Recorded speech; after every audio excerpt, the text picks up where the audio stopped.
During the pandemic, I got into live streaming on my bike. I really wanted to share the experience of riding through a city or filming an alley cat or filming someone riding live.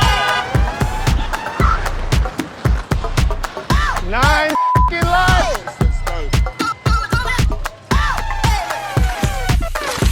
Oh shit!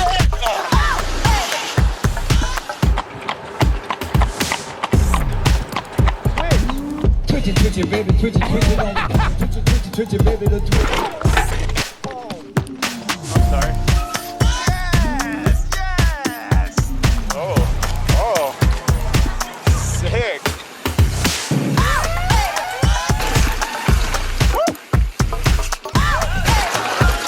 So I began to search the internet, try to find other options. The only thing that kept coming up was this run gun backpack. There were no other options at the time. People were working on things, but there wasn't a lot of information on when things were coming out or what to even do. The Yolobox Mini really breaks down all those barriers and allows anybody to start streaming pretty much right away. The Yolobox Mini is the most affordable, best option for cycling live streams. I'm only gonna go over the features that really help with cycling live streams. This thing is packed full of features and there's plenty of other things you can dig into and do with this device.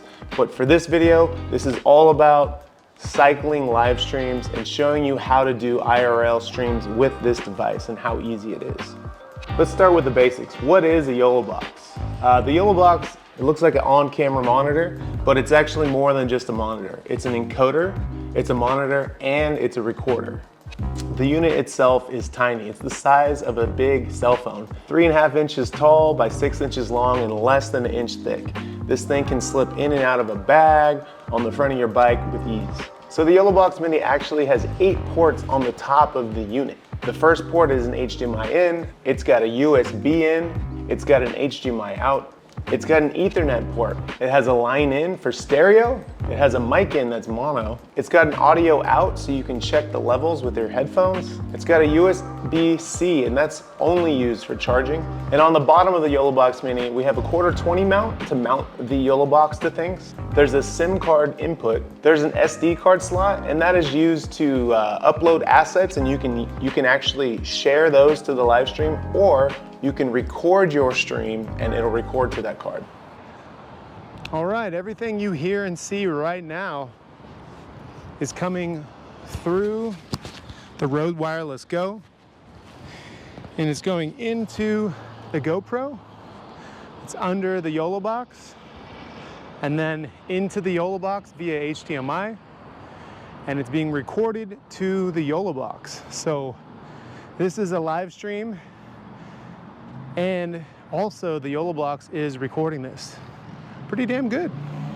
So the Yolobox Mini is capable of live streaming 480p, 720p, and 1080p all the way up to 60 frames a second. I typically use 30 because that's the native for most streaming services. The Yolobox Mini also has an internal battery and it's capable of lasting about a little over an hour, but I always keep it plugged in. So one of my favorite things about this system is that you can get away with streaming with very little items. And I do a lot of streaming with a backpack. So the more weight I have in my back, the heavier it is, the harder it is to follow and ride around the city all day. Typically my live streams last from 4 hours to sometimes we just did a 30-hour stream recently. And that weight can take a real toll on your body after some time. So the least amount of weight or items necessary to stream is always better for me. And with this system, all you really need is the Yolobox with a SIM card, an HDMI cable, and a camera.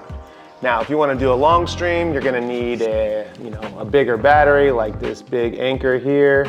With those 3 items, you can stream for well over 6 hours. Another thing I really like about this unit is that it's expandable. You could keep it really simple and light, like I just mentioned, or you can add it to a chain of other items to make it more and more complicated and really get the full potential of the system. Now, the Yolobox Mini has an HDMI output, so if you wanted to use it at a desk or a computer, actually like what I'm doing right now, let me show you.